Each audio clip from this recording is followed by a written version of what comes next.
हां, तर आपल्याला काय दिसायला भेटतोय बरं का, की पॉप्युलेशन ग्रोथ जी आहे डेव्हलपिंग कंट्रीमध्ये, developing country and the industrial or developed nation. बघा, तर डेव्हलप्ड नेशन आणि डेव्हलपिंग कंट्री यांच्या पॉप्युलेशन ग्रोथमध्ये आपल्याला फरक जाणवायला दिसायला भेटतो. कसा फरक आहे बघा, तो nearly 90% population increase take place in developing country and the population remains same or even decline industrial nation. बघा, 99% वाढ दिसायला भेटते, म्हणजे डेव्हलपिंग कंट्रीमध्ये कंटिन्युअसली वाढ होताना दिसायला भेटते. भारतसारख्या देशामध्ये लोकसंख्येची वाढ आपल्याला दिसायला भेटणार, पण डेव्हलप्ड कंट्री जी आहे त्याच्यामध्ये तुम्हाला वाढ दिसायला भेटणार नाही आहे. आपण तर बघितलं ना, फिफ्थ स्टेजमध्ये काय घडत असतं, जन्मदर पण आणि मृत्यूदर पण दोघं जे असतात ते समान असतात, त्यामुळे लोकसंख्या वाढीमध्ये आपल्याला वाढत दिसायला भेटत नाही, ती कॉन्स्टंट दिसायला भेटत असते. तर ते सांगितलं इथं की जे काही डेव्हलपिंग कंट्री आहे त्याच्यामध्ये 99% तुम्हाला दिसायला काय भेटते, वाढ दिसायला भेटते. 99% तुम्हाला लोकसंख्येमध्ये वाढ दिसायला भेटते, पण डेव्हलप्ड कंट्री जे आहे त्यांच्यामध्ये आपल्याला वाढ दिसायला भेटते, कॉन्स्टंट वाढ असते, म्हणजे जेवढी लोकसंख्या आहे ती वाढ आपल्याला काय दिसायला भेटते. So population remain same or even decline in the industrial nation by 250.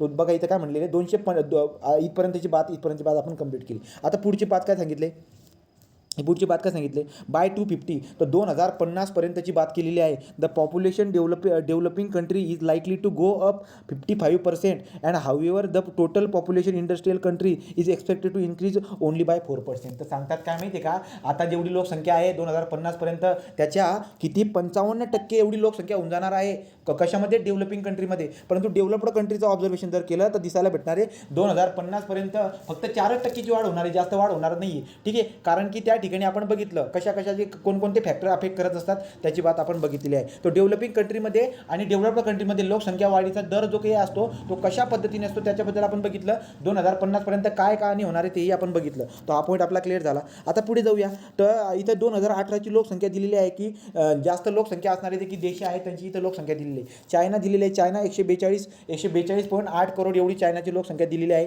नंतर इंडियाची लोकसंख्या 135.3 2018ची लोकसंख्या ही दिलेली आहे. नंतर US जो आहे तो USची लोकसंख्या आपल्याला 32.7 दिसायला भेटते. इंडोनेशिया, ब्राझील, पाकिस्तान, ठीक आहे, रशिया, बांगलादेश, नंतर निगर्शिया, मेक्सिको, हे सगळे आपल्याला काय दिसायला भेटत आहे, 2018पर्यंत लोकसंख्या दिसायला भेटत आहे. ओके, तर इथपर्यंतची बात झाली. तर एवढं काही याच्याबद्दल काही परीक्षेमध्ये येणार नाही, आणि आलं बी तरी आपल्याला लक्षात येतं की लोकसंख्यामध्ये चायना 1 नंबर आहे, इंडिया 2 नंबर आहे, असल्या बाता आपल्याला चांगल्या पद्धतीने माहिती आहेत. पुढे गेलं तर काय, आता मायग्रेशन ऑफ पीपल, सगळ्यात महत्त्वाची बात जी आहे, लोक जे आहेत ना मायग्रेशन करतात, त्याचं रिझन तुम्हाला विचारू शकतात, आणि रिझन आल्यानंतर पण तुम्हाला परीक्षेमध्ये देता येईल ते, तर एवढं काही अवघड नाही आहे. मायग्रेशन ऑफ पीपलबद्दल बघूया. मायग्रेशन ऑफ पीपलबद्दल माहिती काय घ्यायची बरं का, लोक जे काही आहेत, लोक एखाद्या शहरामध्ये येतात किंवा एखाद्या शहरामधून दूर जातात, ही बात आपल्याला दिसायला भेटते. त्याला आपण मायग्रेशन ऑफ पीपल म्हणतो, स्थलांतर म्हणतो आपण. लोकसंख्येचं आपल्याला स्थलांतर दिसायला भेटत असतं. आता एखाद्या क्षेत्रावरती त्याचा परिणाम पण दिसायला भेटतो. कसा परिणाम होणार बरं का, जर समजा हा जो काही एखादा एरिया आहे, या एरियामध्ये याचं सॅच्युरेशन सिस्टीम जर बघायला, सॅच्युरेशन कॅपॅसिटी, ती सॅच्युरेशन कॅपॅसिटी समजा तुम्ही 1000 एवढी सॅच्युरेशन कॅपॅसिटी आहे, परंतु इथं बऱ्याचशा गोष्टींची फॅसिलिटी असल्या कारणाने लोक जास्त स्थलांतर करत आहेत. तर त्यामुळे इथं काय दिसायला भेटेल, या एरियामध्ये आपल्याला खूप जास्त प्रॉब्लेम दिसायला भेटतील. ठीक आहे, तो या एरियामध्ये तेच म्हणतायत की जो काही मायग्रेशनचा पॉईंट आहे, हा मायग्रेशनचा पॉईंट खूप जास्त परिणाम करून जात असतो. मायग्रेशनचा पॉईंट खूप जास्त परिणाम करून जात असतो. तो आता काय बरं का, इथं जर बघायला गेला तर इथं आपल्याला काय दिसायला भेटते. आता पुढचा पॉईंट आहे इमायग्रेशन कोणाला म्हणतो बरं का, movement of people out of the certain area. तो एखाद्या एरियामधून आपल्याला काय दिसायला भेटते, आउट ऑफ सर्टेन एरिया, एखाद्या एरियामधून जर का लोकसंख्या जर का बाहेर जात असेल तर त्याला काय म्हणून देतो आपण, इमायग्रेशन. तो इमायग्रेशन म्हणजे काय बरं का, एखाद्या एरियामधून, हा एखादा एरिया आहे, या एरियामधून लोक बाहेर जात असतील त्याला इमायग्रेशन म्हणत असतो. आणि नंतर इमिग्रेशन म्हणजे काय, तो इमिग्रेशन म्हणजे entry of people in the area. Okay, तो मराठीत येईल किंवा इंग्रजीत, दोघं आहे भाषा, त्याच्यावरून तुम्हाला समजेल, एवढं काही शब्दार्थ पाठ करायची गरज नाही. ठीक आहे, तो इमिग्रेशन और इमायग्रेशन याचे आपल्याला दिसायला भेटतात. आता परिणाम बघू, लोक असे का करत आहेत, इफेक्ट बघू, लोक असे का करत आहेत, एखाद्या एरियामध्ये येतात किंवा एखाद्या एरियामधून बाहेर का जात असतात, तर याचे खूप सारे परिणाम तुम्हाला माहीत पण आहेत. तो कोणते असे घटक आहेत जे हे करतायत, तर त्याच्याबद्दल तुम्हाला माहीत आहे, पण तरी पण डिस्कस करून घेऊया. हे बघा, तो पुश फॅक्टर और पुल फॅक्टर, तो पुश फॅक्टर कोणते आणि पुल फॅक्टर कोणते बरं का, तो मला दिसायला भेटते. आता बघा, अनएम्प्लॉयमेंट अँड अंडर एम्प्लॉयमेंट, तो अनएम्प्लॉयमेंट और अनएम्प्लॉयमेंट. आता आपल्याला काय दिसायला भेटते की एखाद्या एरियामध्ये, हा एखादा एरिया आहे, या एरियामध्ये जर का बेरोजगारी जर का वाढली, तर बेरोजगारीमुळे लोक काय करतात, बेरोजगारीमुळे लोक जे काही आहेत तो त्यांना पुल फॅक्टर, तो पुश फॅक्टर काय होतं, त्यांना बेरोजगारीमुळे ते बाहेर जात आहेत. तो बेरोजगारीमुळे ते बाहेर जात आहेत, पण बाहेर जात आहेत बरोबर आहे, पण लोक जे काही आहेत, लोक जे आहेत या ठिकाणी येतील पण, तर लोक या ठिकाणी पण येतील पण कशासाठी, तर लोक येतील कशासाठी, रोजगारसाठी. तो रोजगारसाठी येतील. मग रोजगारसाठी येतील ते का येतील रोजगारसाठी, बेटर इकॉनॉमिकल प्रॉस्पेक्ट. तो लक्षात घ्या.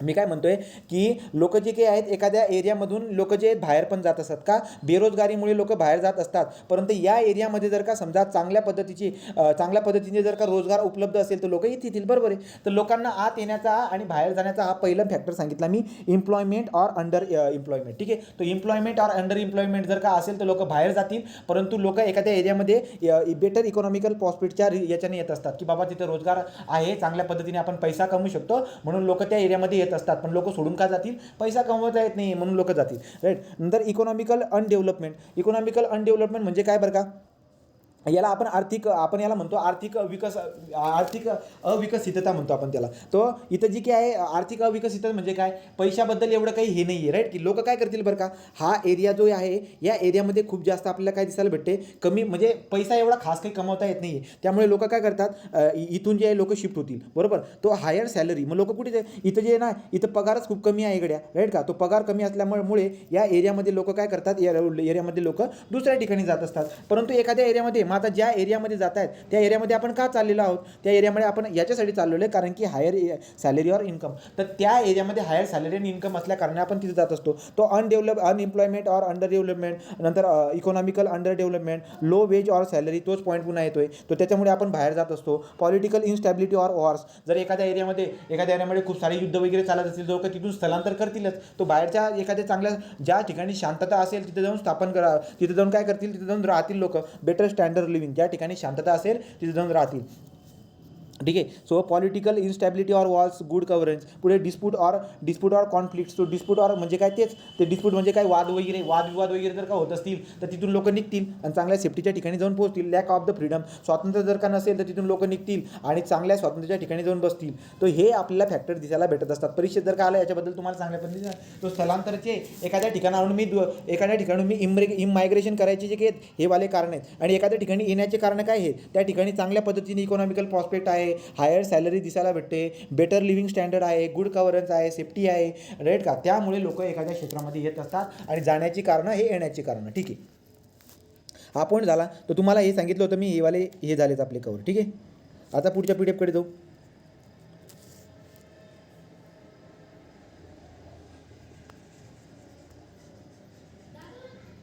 ठीक आहे. आता इथं जाऊ. आता हा शेवटचा पॉईंट आहे, चॅप्टर जे काही आहे यावाला समजून जाईल आणि सांगून देतो तुम्हाला मी आजच. जर उद्या जर पुढच्या पर्यावरणाला जुळायचं असेल तर त्याच्या अगोदर प्रदूषण वाचून या, air pollution and noise pollution चांगल्या पद्धतीने वाचून या, म्हणजे तेवढी तुम्हाला मदत होईल. मी तुम्हाला अगोदरच बोललो होतो की एअर पोल्युशन आणि नॉईज पोल्युशनचे लेक्चर करा, तुम्हाला लागतील फ्रीमध्ये. राईट. तो हे जे काही आहे हे आपल्याला लागणार आहेत, हे वाचून यायचं तुम्ही. ठीक आहे. पुढे जाऊ. आता रुरल ऑर अर्बन सेटलमेंट. आता ग्रामीण आणि शहरी वस्ती वगैरे म्हणतो आपण, ग्रामीण वस्ती किंवा शहरी वस्ती, याच्यामध्ये काय दिसायला भेटेल, याच्याबद्दल जर कोणी 2 शब्द बोलायला लावता आपण बडबड पडून देणार. ग्रामीण भागामध्ये काय घडतं, शहरी भागामध्ये काय घडतं, तेच त्यांनी दिलेलं आहे. तो मानवी विकासामध्ये हे सगळे पॉईंट जे आहेत, तुम्हाला क्वेश्चन कसा बनवणार, तो क्वेश्चन बनवणार कधी पण एक लॉजिकल क्वेश्चन बनवणार आहे. लॉजिकल क्वेश्चनमध्ये आपण जास्त डोकं लावण्यामध्ये आपण चुकणार आहे, त्यामुळे माहिती जरा एकदा नजर मारून घ्या. ठीक आहे. आता घडतं काय बरं का, तर आपल्याला दिसायला काय भेटते की लोक जे काही आहेत ग्रामीण भागामधले लोक म्हणा किंवा शहरी भागामध्ये लोक म्हणा, सगळेजण काय करतायत बरं का, 3-4 गोष्टींसाठी, शेल्टरसाठी, इन्फ्रास्ट्रक्चरसाठी. शेल्टर म्हणजे आपल्याला माहिती आहे ज्या ठिकाणी आपण राहतोय, घरदार वगैरे जे आहे त्याला शेल्टर म्हणतो. तर लोकांना पर्यावरणापासून संरक्षणासाठी म्हणा, राईट, पर्यावरणापासून संरक्षणासाठी म्हणा, इतर लोकांपासून संरक्षणासाठी म्हणा, तर त्यासाठी शेल्टरने त्याने काय केलेलं आहे, शेल्टर केले. तर ग्रामीण भागामध्ये असणारे म्हणा किंवा अर्बनमध्ये फरक काय दिसायला भेटतोय, ग्रामीण भागामध्ये लोक जे काही आहेत ते जरा कमी क्वालिटीचे घरं बांधतायत, शहरामध्ये आपल्याला मोठमोठ्या बिल्डिंगा दिसायला भेटत आहेत. तो शेल्टरमध्ये हा पॉईंटच आपल्याला दिसायला भेटणार आहे. ठीक आहे. नंतर इन्फ्रास्ट्रक्चरमध्ये काय दिसायला भेटणार बरं का, ग्रामीण भागामधलं इन्फ्रास्ट्रक्चर आणि शहरी भागामधलं इन्फ्रास्ट्रक्चर म्हणजे काय, तर इन्फ्रास्ट्रक्चर जसे की रस्त्याबद्दल आपण बोलत असतो, वीज झाली, रस्ते झाले, रेल्वे झाले, मग त्याच्याबद्दल इन्फ्रास्ट्रक्चर. मग जर का तुम्हाला मी विचारलं की शहरी भागामध्ये आणि ग्रामीण भागामध्ये इन्फ्रास्ट्रक्चरबद्दल बोला, तर तुम्ही काय म्हणणार आहे, तुम्ही म्हणणार आहेत की आणि जसं की roadway, railway, pipeline, cable line हे सगळे इन्फ्रास्ट्रक्चरमध्ये येत आहेत. नंतर water, entertainment, goods, information, electricity हे सगळे कशात येतात? हे इन्फ्रास्ट्रक्चरचा सब्जेक्ट होता चांगला मोठा, त्याच्यामध्ये आपल्याला माहिती आहे. तर मग शहरामध्ये आणि ग्रामीणमध्ये हे इन्फ्रास्ट्रक्चरचं किती व्हॅरिएशन दिसायला भेटते याची बात आहे. ठीक आहे. तो शेल्टर, रुरल आणि अर्बन सेटलमेंट ही वस्तू जी असतात त्यांच्यामध्ये नंतर शेल्टरबद्दल आणि इन्फ्रास्ट्रक्चरबद्दल कशा पद्धतीची माहिती तुम्हालाच बोलता येईल त्याच्याबद्दल. इन्फ्रास्ट्रक्चर कशा पद्धतीने असतं तुम्ही म्हणणार की गावाकडच्या एरियामध्ये रस्ते एवढे खास नसतात, माहिती तंत्रज्ञानबद्दल एवढी खास माहिती नाही आहे, शहरामध्ये सगळ्या प्रकारच्या गोष्टी भेटत असतात. आता वायफाय तुम्हाला इथं शहरामध्ये दिसायला भेटतो, पण ग्रामीण भागामध्ये एवढं डेव्हलपमेंट झालेली दिसायला भेटत नाही. ठीक आहे. तो मग शहरामध्ये आणि ग्रामीण भागामध्ये मानवाबद्दल कशा पद्धतीने विकास आहे त्याच्याबद्दल दिलेली होती ती माहिती. आता हे बघा, ह्युमन सेटलमेंट, तो मानवी वस्ती जी काही याच्याबद्दल आपण काय दिसायला भेटतोय. एक असतो आपला ग्रामीण भाग. ठीक आहे. ग्रामीण भाग मी इथून वेगळा करून टाकतो. तो एक असतो ॲक्च्युली ग्रामीण भाग वेगळा आणि दुसरा असतो शहरी भाग. तर ग्रामीण भाग आणि रुरल और अर्बन यांच्या वस्त्याबद्दल आपण माहिती घेत असतो. तर तुम्हाला आता परीक्षेमध्ये क्वेश्चन येईल की नाही मला माहीत नाही, पण लक्षात ठेवा काय बरं का, एक व्हिलेज कोणाला म्हणतो बरं का आपण, व्हिलेज कोणाला म्हणत असतो जर का लोकसंख्या 5,000 जर का 5,000 पेक्षा कमी असेल, तर पॉप्युलेशन जर 5,000 पेक्षा जर का लोकसंख्या 5,000 पेक्षा जर का कमी असेल तर त्याला आपण विलेज म्हणून देत असतो. पण आता या विलेज फक्त याला विलेज म्हणतो. टाऊन कोणाला म्हणतो आपण? 5,000 लोकसंख्यापासून 99,999 म्हणजे 1 लाखामधून एकच जो काही आहे एकच व्यक्ती तुम्ही मायनस करून टाका. 99,999 एवढी जी की रेंज तुम्हाला दिसायला भेटणार आहे हे टाऊनमध्ये. तर एखाद्या गोष्टी एखाद्या एरियामध्ये राहणाऱ्या लोकांना किंवा एखाद्या एरियाला मी टाऊन कधी म्हणणार? जर 5,000 पासून 99,999 एवढी लोकसंख्याच्या दरम्यान जर का लोकसंख्या आढळत असेल तर त्याला मी काय म्हणणार? ते टाऊन गड्या. आणि 5,000 पेक्षा जर का कमी असेल तर त्याला आपण विलेज म्हणून ओळखणार आहोत. ठीक आहे. हे तुम्हाला नागरिकशास्त्र वगैरे त्या ठिकाणी दिसायला भेटत असतं. तर 5,000 पेक्षा लोकसंख्या कमी असेल तर आपण त्याला विलेज म्हणून देत असतो. आता विलेजमध्ये पण तुम्हाला वेगवेगळ्या गोष्टी दिसायला भेटतील बरं का. काय? क्लस्टर्ड, सेमी क्लस्टर, नंतर आपण वाडी म्हणतो, वाडी वस्ती असा शब्द यूज करत असतो ना. हॅमलेट और आयसोलेटेड हट या दोघांना मिळून वाडी वस्ती शब्द तयार होत असतो. वाडी वस्ती म्हणजे काय ते बघून घेऊया. असे लोक राहतात जसं की 4-4, 5-5 घरांनी लोक राहत असतात. वाडी वस्ती एकदम ठीक आहे. वाडी वस्ती. और आयसोलेटेड हट्स म्हणजे काय? एकटंच कुठतरी झोपडी करून राहतात, त्याला वस्ती म्हणतो आपण. तो डोंगरावरती वस्ती करून लोक राहतात, वाडी वस्ती आपण त्यांना म्हणत असतो. तर विलेज म्हणजे काय ही बात कळाली. क्लस्टर्ड म्हणजे काय बरं का, तुम्हाला दिसायला भेटणार की एरिया छोटा आहे परंतु लोक जसं की झोपडपट्ट्या वगैरे दिसायला भेटतात का, गुंतागुंतीने राहतात. तो clustered means what? Closely pack group of the house. तो जवळ आपल्याला गावामध्ये खूप जवळ घरदार जे दिसायला भेटतात ना त्याला आपण क्लस्टर्ड म्हणत असतो. तो विलेजपेक्षा जरासा डिफरन्स दिसायला भेटतो. सेमी क्लस्टर्ड म्हणजे काय? थोडासा तुम्हाला म्हणजे असं खूप क्लोज दिसायला भेटत नाही, जरा दूर घरं दिसायला भेटत असतात, त्यांना सेमी क्लस्टर्ड. तो विलेजचाच पार्ट झाला हा. विलेजमध्ये काय येतात? क्लस्टर्ड म्हणजे काय?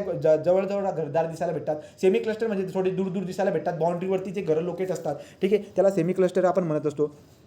आणि पुढचं काय असतं? याला म्हणतो आपण वाडी. हॅमलेट म्हणजे वाडी आणि वस्ती. तर वाडी म्हणजे काय बरं का? 50 किंवा 50पेक्षा कमी लोकसंख्या असणारी तुम्हाला वाडी वस्ती. तर लोकसंख्या किती बरं का?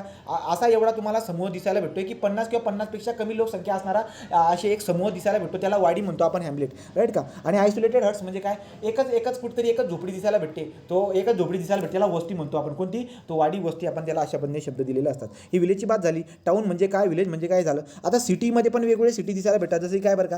1,00,000पेक्षा जास्त जर का लोकसंख्या असेल तर त्याला आपण सिटी म्हणतो. परंतु कोणत्या सिटी? तर मेट्रोपॉलिटन सिटी कोणाला म्हणतो? जर का 10,00,000पेक्षा जर का 1 मिलियन, तो 1 मिलियन और 10,00,000पेक्षा जर का जास्त लोकसंख्या जर का असेल त्याला म्हणतो मेट्रोपॉलिटन सिटी. त्याला मेट्रोपॉलिटन सिटी आपण म्हणतो येतो. आणि मेगा सिटी आपण कोणाला म्हणत असतो? मेगा सिटी जे आहे ते किती झाले? 3 लाख आणि किती झाले बरं का? करोड झाले का रे? तो 1 करोड होतात का बघून घ्या. 1 करोडपेक्षा जास्त लोकसंख्या जर का असेल त्याला मेगा सिटी म्हणून देतो. अशा पद्धतीने मेट्रोपॉलिटन सिटी किंवा मेगा सिटी आपण कोणाला म्हणतो ही बेसिक लेवलला तुम्हाला ती माहिती असू द्या. ठीक आहे. आता आपल्याला बघायचं यार, आपला टॉपिक काय चालू होता?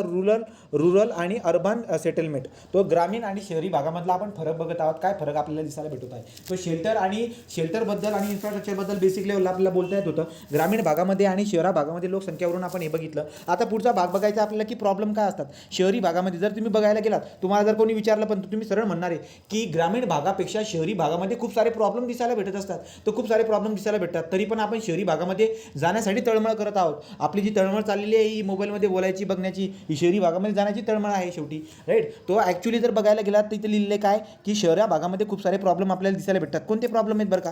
तो एक खूप सारे प्रॉब्लेम आहेत, जसे की लँड ऑर बायोडायव्हर्सिटी. तो लँड ऑर बायोडायव्हर्सिटीचे प्रॉब्लेम म्हणजे काय, आपण तर आतापर्यंत सगळे प्रॉब्लेम आपण शिकून आलेलो आहोत. जसं की काय, आता शहरामध्ये काय काय प्रॉब्लेम दिसायला भेटतात. ज्या ठिकाणी जंगल होतं त्या जंगलाच्या ऐवजी आपण बिल्डिंगा बांधलेल्या आहेत.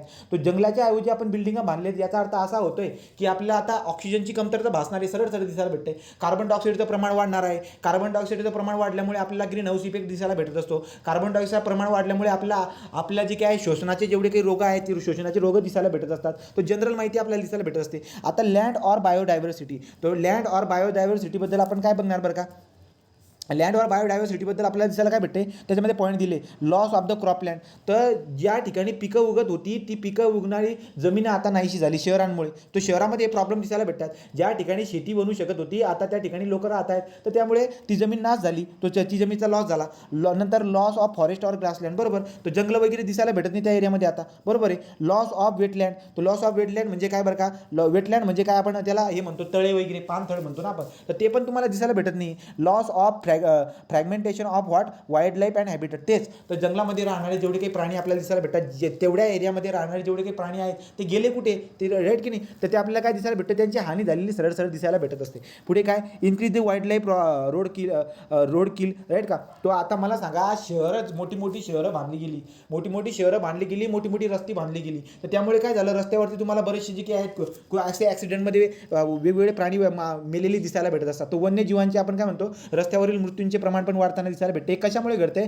तर शहरी भागांमध्ये पर्यावरणाच्या समस्या आहेत, या अर्बन इन्व्हायरमेंटल प्रॉब्लेम आपल्याला दिसायला भेटत असतात.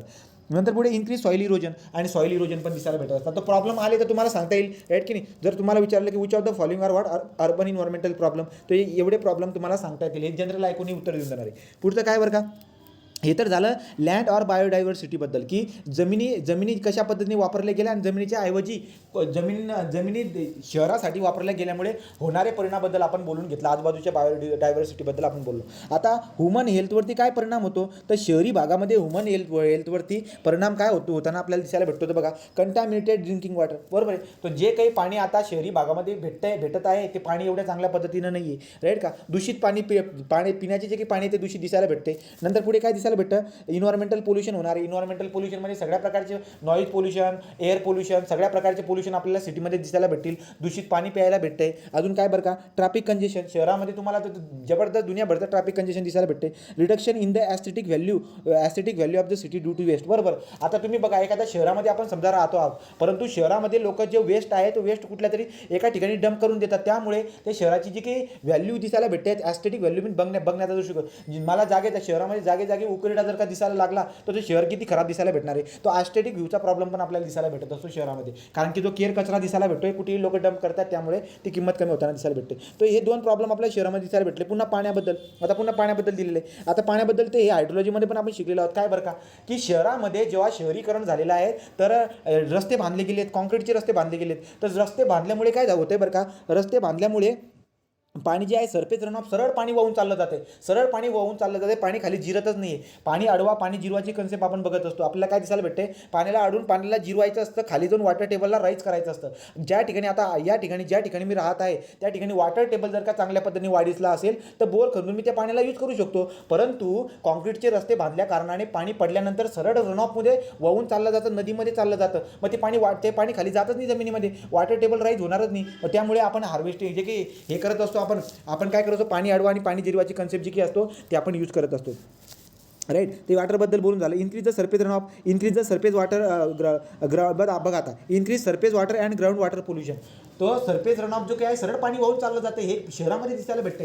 आता अजून पुढचा काय म्हणले, ग्राउंड वॉटर पोल्युशन सुद्धा दिसायला भेटतं. ग्राउंड वॉटर पोल्युशन का होणार आहे, तर लोक काय करत असतात, लोक जे काही यूज करत आहे ते यूज जो आहे, जसं की लिचिंग म्हणून कन्सेप्ट असते आपल्याला शेतामध्ये दिसायला भेटते. लिचिंग कन्सेप्ट कशी असते बरं का, जर समजा आपण पिकांवरती कीटकनाशके वगैरे मारत असतो, पिकांवरती आपण मारत असतो, पिकांवरती मारलेले कीटकनाशके जे आहे ते मातीमध्ये मिसळून पुन्हा आपण जेव्हा पाणी टाकत असतो तर ते पाणी जे काही आहे ते पाणी झिरपून वॉटर टेबलमध्ये जात असतं. मग आता ते वॉटर टेबलमध्ये जे काही पाणी आलेलं ते लिचिंग होऊन आलेलं आहे. लिचिंग होऊन म्हणजे काय, अख्खं केमिकल जे आहे ते केमिकल सगळं ते पाणी वॉटर टेबलमध्ये जाऊन पोहोचलेलं आहे आणि ते पाणी आपण यूज जर केलं तर किती परिणाम आपल्याला दिसायला भेटत असतात. तो सेम आहे, तो तेच पॉईंट इथे दिलेला आहे. Increase surface water and ground pollution. तो ग्राउंड पोल्युशन सुद्धा आपल्याला दिसायला भेटत असते. पुढे काय, तो decrease the storage of the water, तेच ना मग तो आपल्या जे काय आहे पान थळ म्हणजे आपण म्हणूया वॉटर टेबल जो काय आहे तो वॉटर टेबल राहायचंच होणार नाही त्या ठिकाणी. इन्क्रीज द फ्लडिंगचा प्रॉब्लेम दिसायला भेटतो शहरामध्ये. फ्लडिंगचा प्रॉब्लेम मुंबईमध्ये किती फ्लडिंगचा प्रॉब्लेम दिसायला भेटत असतो, तो फ्लडिंगचा प्रॉब्लेम दिसायला भेटणार आहे. Decrease the natural sewage treatment, right. आणि आपल्याला काय दिसायला भेटत असते शहरामध्ये ठिकठिकाणी काय करून ठेवले, ट्रीटमेंट प्लांट करून ठेवले. तर आर्टिफिशियल ट्रीटमेंट प्लांट आहेत ते. नॅचरली ट्रीटमेंट प्लांट म्हणजे काय, याच्यावरती लोक जे ना प्रोजेक्ट पण करतात. नॅचरली ट्रीटमेंट प्लांट म्हणजे काय, असे काही वनस्पती आहे जे तुम्हाला दिसायला भेटतात गावामध्ये म्हणा किंवा नाल्यामध्ये जे आहेत ना, ते नाल्यामध्ये तुम्हाला आळूची पानासारखे असे वनस्पती दिसायला भेटत असतात. त्या मोठे मोठे पानं असतात, तसे पानं घ्या. किंवा बाजरीच्या तोट्यासारखे पण असे काही वनस्पती असतात. तर खूप साऱ्या वनस्पती जे आहेत ना, त्या वनस्पतीमध्ये जर का तुम्ही सिवेज ट्रीटमेंट जर का सोडून दिलं ना, तर ते सिवेज त्याच्या पद्धतीने काय होऊन जातं, त्याच्या पद्धतीने स्वच्छ होऊन जात असतं. तो नॅचरली सिवेज ट्रीटमेंट करण्याचे जर का तुम्हाला मुद्दे विचारले, तुम्हाला सांगता यायला पाहिजे की काही वनस्पती अशा असतात गावाच्या नाल्यामध्ये असतात. त्या वनस्पती ते काय करतात, ते नॅचरली सिवेजला ट्रीटमेंट करून घेत असतात. परंतु शहरामध्ये अशा पद्धतीचं आपल्याला दिसायला भेटत नाही. आर्टिफिशियली सिवेज ट्रीटमेंट प्लांट आपल्याला दिसायला भेटत असतात. तो हे परिणाम आपण बघत आहोत शहरामध्ये. तो ह्युमन हेल्थवरती होणारे परिणाम, पाण्यासोबत काय परिणाम होत आहे, राईट, हे झालं. आता एनर्जी एअर क्लायमेट. आता एनर्जी आणि एअर क्लायमेटबद्दल काय दिसायला भेटणार बरं का, ऊर्जा, राईट का, हवा, ऊर्जा आणि आपल्या वातावरणाबद्दल काय दिसायला भेटते बघून घेऊ. तर लोक जी काही शहरामध्ये खूप सारी ऊर्जा यूज करताना दिसायला भेटत आहे. ऊर्जा वापरत आहेत, ऊर्जा वापरून जे आहे त्याचा वेस्ट जो आहे तो वेस्ट शहरामध्ये आपल्याला दिसायला भेटतोय. नंतर इन्क्रीज द एअर पोल्युशन, बरोबर. तो ऊर्जा तर वापरली जाते, आपल्याला चांगल्या पद्धतीने माहिती आहे. ऊर्जा वापरली जाईल पण त्याचं कशाचं रूपांतर होणार आहे, मग तो रूपांतर वेस्टमध्ये आपल्याला दिसायला भेटत असतो. आणि तो वेस्ट जो आहे तो शहराच्या भागामध्ये परिणाम करून जात असतो, बरोबर. नंतर पुढे काय दिसायला भेटते, एअर पोल्युशन पण होतं आहे, right. Increase the greenhouse effect. तर तुम्हाला मी अगोदरच सांगितले ग्रीन हाऊस इफेक्ट होणारे गॅसेसची नावं सांगा रे पटकन, चला पटपट. ग्रीन हाऊस इफेक्ट कोणत्या गॅसेसमुळे होत असतो. ग्रीन हाऊस इफेक्ट म्हणजे काय, तर पृथ्वीवरचं तापमान वाढणं म्हणजे ग्रीन हाऊस इफेक्ट. तर तुम्ही मला सांगा ग्रीन हाऊस इफेक्ट, राईट. तर कशामुळे, कार्बन डायऑक्साईड, नंतर वॉटर वेपर, नंतर आपण कार्बन म्हणत होतो, क्लोरोफ्लोरोकार्बन झाला, कार्बन डायऑक्साईड, नंतर Na2 नायट्रोजन ऑक्साईड म्हणत असतो. हे काही गॅसेस जे काय रिस्पॉन्सिबल असतात कशासाठी, आपल्या ग्रीन हाऊस इफेक्टसाठी. आता प्रदूषण नावाचा चॅप्टर जे पुढे शिकणार आहोत त्याच्याबद्दल ग्रीन हाऊस इफेक्ट काय असतो, ओझोनचा थर कशामध्ये डिप्लीट झाला, कधी झाला, कुठे झाला, याची पुन्हा रिव्हिजन तुमची त्याच्यामध्ये होणार आहे, ठीक आहे. तर मग आता आपण जर बघायला गेलो तर काय दिसायला भेटते बरं का, तर एनर्जी आणि तर शहरामध्ये एनर्जीचा खूप जास्त प्रमाणामध्ये वापर होताना दिसायला भेटत असतो. ऊर्जा वापरल्यानंतर त्याचा वेस्टमध्ये रूपांतर होणार आहे आणि ते वेस्टचे तुम्हाला मग त्याचे परिणाम पण दिसायला भेटणार आहे. एअर पोल्युशन होताना दिसायला भेटते. पुन्हा काय बरं का, increase air pollution, green house effect पण आपल्याला वाढताना दिसायला भेटते. ओझोन डिप्लेशन कशामुळे होत असतो, आता तुम्हाला माहिती आहे शहरामध्ये लोक घराघरामध्ये फ्रीज वापरत आहेत. फ्रीजमधून निघणारा जो काही वायू आहे तो आपल्याला क्लोरोफ्लोरोकार्बन दिसायला भेटत असतो आणि ओझोनचा थर जो आहे तो डिप्लीट होणारच आहे या गोष्टींमुळे, राईट. हे शहरामुळे सगळ्या गोष्टी घडतात. इन आज the global warming. So global warming is what, आपल्या शहरामध्ये बघा, शहरामध्ये जर तुम्ही बघायला गेलात ना इतकी गरमी दिसायला भेटत असते. ही गरमी का दिसायला झाली, ही ग्रीन हाऊस इफेक्टमुळे झाली. ग्रीन हाऊस इफेक्टमुळे आपल्याला ग्लोबल वॉर्मिंग दिसायला भेटत असते. तर सगळं आजूबाजूचं वातावरण खूप तापलेलं आपल्याला दिसायला भेटतं शहरामध्ये. ते शहरामध्ये हे सगळे परिणाम आपल्याला दिसायला भेटत असतात. आता इकॉनॉमिक इफेक्ट म्हणजे काय, शहरामध्ये तुम्हाला दिसायला भेटेल प्रत्येक पदार्थावरती टॅक्सेस खूप जास्त लावलेले आहेत. तो पदार्थावरती टॅक्सेस खूप जास्त, higher taxes, decline of the business, increase the unemployment in city. तो शहरामध्ये आपल्याला जर बघायला गेलं तर शहरामध्ये काय दिसायला भेटते, बेरोजगारची वाढ दिसायला भेटत आहे. नंतर पुढचं काय बरं का, डिक्लाइन बिझनेसनीच वाढ. जे काही व्यापार आहे व्यापारामध्ये पण घट दिसायला भेटते शहरामध्ये. हे व्यापारामध्ये घट, हे बघा तुम्ही आता नवीन काहीतरी किस्सा घडल्यानंतर व्यापारामध्ये घट, बेरोजगारीमध्ये घट, हे सगळे मुद्दे जे आहेत हे शहरामधून उठत असतात. तो जास्त कर वगैरे घेतले जातात, व्यवसायामध्ये घट होते. हे सगळे परिणाम आपल्याला लक्षात घ्यायला पाहिजे. आता क्वेश्चन विचारणार आहे, याच्यातून क्वेश्चन जर विचारला ना असे मुद्दे उचलतो बरोबर तो, जिथं पोरग्याला विचार करण्यामध्ये चुका करत असतो, ठीक आहे. तर त्यामुळे तुम्ही हे सगळे मुद्दे एकदा नवीन वाचून घ्यायचे. पुढे आता हे झाले हा सगळा परिणाम आपण बघून घेतला शहरामध्ये हा परिणाम होतो. एक बात तर पक्की झाली की ग्रामीण भागापेक्षा शहरामध्ये परिणाम जास्त दिसायला भेटत असतात. पण ग्रामीण भागामध्ये पण काहीतरी परिणाम होत आहेत की नाही, तर कोणते परिणाम होत असतात ते आपण बघून घ्या. तर रुरल इन्व्हायरमेंटल प्रॉब्लेम. आता ग्रामीण भागामध्ये कोणत्या प्रकारचे प्रॉब्लेम आपल्याला होताना दिसायला भेटत असतात, तो पुअर सॅनिटेशन, बरोबर आहे. तो ग्रामीण भागामध्ये जे काय स्वच्छतेचं एवढं काही भान नसते, तर त्यामुळे स्वच्छता एवढी खास प्रकारे दिसायला भेटत नाही आहे. आपल्याला स्वच्छतेबद्दल एक प्रॉब्लेम दिसायला भेटतोय, तर स्वच्छतेचा अभाव आपल्याला दिसायला भेटतो. हा पहिला पॉईंट झाला आपल्या ग्रामीण भागामध्ये. अजून काय बरं का, आता ग्रामीण भागामध्ये सध्या जर का तुम्ही विचार केला तर conversion of the farm land into the residential land, लोक जे काही आहे ग्रामीण भागामध्ये सध्या असं आपल्याला दिसायला भेटत असतं की शेतीसाठी असणारी जी जमीन आहे लोक तिथे घरं बांधायला लागून जात आहेत. हा प्रॉब्लेम सुद्धा आता सध्या आपल्या ग्रामीण भागामध्ये दिसायला भेटत आहे. स्वच्छतेचा अभाव तर आहेतच आहे, पण शेतीसाठी असणारी जमीन जी आहे लोक आता राहण्यासाठी यूज करत आहेत. पुन्हा अजून काय, indiscriminate use of the pesticide and fertiliser, बरोबर. तर ग्रामीण भागामध्ये असणारी जी की शेती आहे आता ॲक्च्युली टेक्नॉलॉजी आणि टेक्नॉलॉजीमुळे जे काही आहे टेक्नॉलॉजीमुळे आता वेगवेगळी रसायनं यूज केली जात आहेत, बरोबर. तर शेतीमध्ये आता ग्रामीण भागामध्ये शेती जास्त दिसायला भेटत असते. तर शेतीमध्ये आपण कीटकनाशकं वगैरे यूज करत असतो. तो कीटकनाशके किंवा खतं मी वापरत आहे. तर कीटकनाशके किंवा खतांचा आपण वापर जो की आहे मोकार करत असतो. तुम्ही बघा ग्रामीण भागामध्ये असणाऱ्या शेतींमध्ये सध्या लोक जे काय मोकार काय काय खतं टाकत असतात. तो जेवढे काही केमिकल जे कीटकनाशकं म्हणा त्या सगळ्या गोष्टी आपण जास्त करून यूज करत असतो. यांचे परिणाम पण खूप जास्त दिसायला भेटत असतात.